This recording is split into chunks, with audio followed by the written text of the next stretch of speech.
DGP Yogesh ഗുപ്തയ്ക്കെതിരായ നീക്കങ്ങളിൽ സർക്കാരിന് തിരിച്ചടി. കേന്ദ്ര ഡെപ്യൂട്ടേഷനുള്ള വിജിലൻസ് ക്ലിയറൻസ് യോഗേഷ് ഗുപ്തയ്ക്ക് നൽകാൻ കേന്ദ്ര അഡ്മിനിസ്ട്രേറ്റീവ് ട്രിബ്യൂണൽ ഉത്തരവിട്ടു.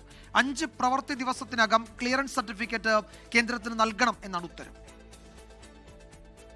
കേന്ദ്രത്തിൽ നിയമനം ലഭിക്കുന്നതിന് സംസ്ഥാന സർക്കാരിൽ നിന്നും ലഭിക്കേണ്ട വിജിലൻസ് ക്ലിയറൻസ് വൈകുന്നതിനെതിരെയാണ് യോഗേഷ് ഗുപ്ത കേന്ദ്ര അഡ്മിനിസ്ട്രേറ്റീവ് ട്രിബ്യൂണലിനെ സമീപിച്ചത്. ഹർജിയിൽ ഇരുവിഭാഗത്തെയും വിശദമായി കേട്ട ശേഷമാണ് ട്രിബ്യൂണൽ തീരുമാനം. കേന്ദ്ര നിയമനവുമായി ബന്ധപ്പെട്ട എല്ലാ രേഖകളും 5 ദിവസത്തിനകം അയക്കണമെന്നാണ് ഉത്തരവ്. ഇത് നടപ്പായാൽ അടുത്ത മാസം 7 മുൻപ് യോഗേഷ് ഗുപ്തയ്ക്ക് വിജിലൻസ് ക്ലിയറൻസ് ലഭിക്കും. നേരത്തെ ഹർജി പരിഗണിച്ചപ്പോൾ യോഗേഷ് ഗുപ്തയ്ക്കെതിരെ ഉന്നതതല അന്വേഷണം നടക്കുന്നുണ്ടെന്ന് സർക്കാർ ട്രിബ്യൂണലിനെ അറിയിച്ചിരുന്നു. ഈ അന്വേഷണ റിപ്പോർട്ട് ഉൾപ്പെടെ പരിശോധിച്ച ശേഷമാണ് ട്രിബ്യൂണൽ ഉത്തരവ്. 10 തവണ ആവശ്യപ്പെട്ടിട്ടും വിജിലൻസ് ക്ലിയറൻസ് നൽകാത്തതിനെ ട്രിബ്യൂണൽ രൂക്ഷമായി വിമർശിച്ചു.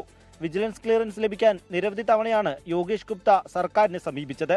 എന്നാൽ വ്യക്തമായ മറുപടി സർക്കാർ നൽകിയില്ല. അതിനിടെ യോഗേഷ് ഗുപ്തയെ അപ്രധാന സ്ഥാനങ്ങളിലേക്ക് നിരന്തരം മാറ്റുകയും ചെയ്തു. നിലവിൽ റോഡ് സേഫ്റ്റി കമ്മീഷണറാണ് യോഗേഷ് ഗുപ്ത.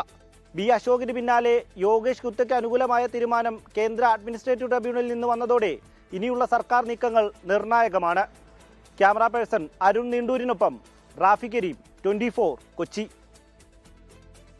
ലോകത്തെവിടെയായാലും ഏത് സമയത്തും 24 വാർത്തകളും ഓഗ്മെന്റഡ് റിയാലിറ്റി പാക്കേജുകളും എക്സ്പ്ലെയിനറുകളും വിശദമായി കാണാൻ ഞങ്ങളുടെ യൂട്യൂബ് ചാനൽ നിങ്ങൾക്ക് സബ്സ്ക്രൈബ് ചെയ്യാം.